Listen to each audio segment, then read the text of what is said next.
Well, in a paradoxical way, there's been a short-term relaxation of the pressure on healthcare because the recession has so reduced demand for almost everything that there's been a moderation, at least in the United States, in the rate of growth of healthcare costs.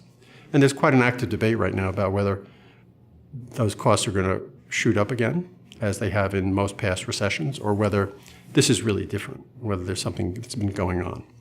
We'll know the answer to that in a year or two.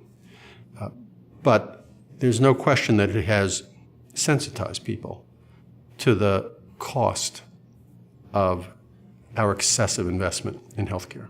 So we know that in the United States, about 5% of patients account for 50% of healthcare spending, and they're a really important group for us to focus on. They also are more subject to quality and safety problems because they use so much care.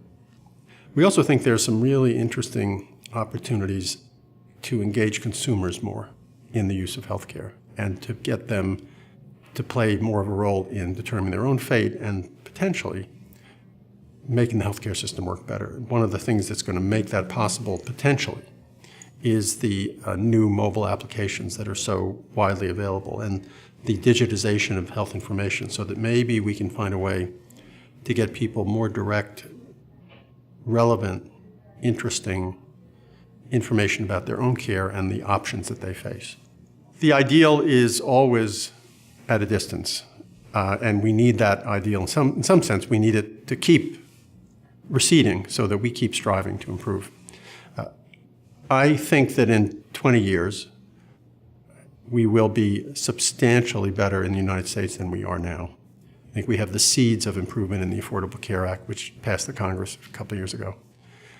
We have the seeds for creating a more just and more efficient health system.